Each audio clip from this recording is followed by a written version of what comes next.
Subscribe பண்ணலாம்னாவது பரவாயில்ல, at least லைக்காவது போட்டு வாங்கப்பா. வலிக்குது ரொம்ப நெஞ்சலாம். அதுக்கு ஃபஸ்ட்டு நம்ம ரம்பத்தை வச்சு தான் ஏசி பிளாக்ஸை வெட்டணும். ஏன்னா நம்ம உடச்சோன்னா அது துண்டு துண்டாக செதிடணும். அதனால நம்ம ரம்பத்தை வச்சு விட்டுறது பெஸ்ட்டு.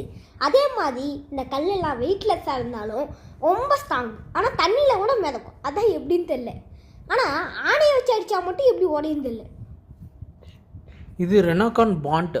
இது ஒவ்வொரு நம்ம கல் வாங்குறதுப்பையும் அந்த கல்லுக்கு ஒரு பாண்டு வந்து கொடுப்பாங்கங்க. இந்த ஏசி கல் வந்து ஒட்டுறதுக்கு நீங்கள் சிமெண்ட்டு பால் எதுவுமே யூஸ் பண்ணக்கூடாது. இதுமாரி ரெனாகான் பாண்டு வாங்கிட்டு இதுமாரி ஒரு மிக்சரை வாங்கிட்டு அதை வச்சு தான் வந்து நம்ம வந்து ஃபுல்லாக வந்து ஒட்டணும். அதிகமான வந்து பாண்டையும் வந்து யூஸ் பண்ணக்கூடாது, கொஞ்சமாகவும் வந்து யூஸ் பண்ணிடக்கூடாது. கரெக்டான ஒரு அளவை வந்துட்டு அப்ளை பண்ணி நம்ம வந்துட்டு அதை வந்து கரெக்டாக ஃபிட் பண்ணணும். அப்படி ஃபிட் பண்ணோம் அப்படின்னா இதோட வந்துட்டு ஒட்டுற தன்மைங்கிறது ரொம்ப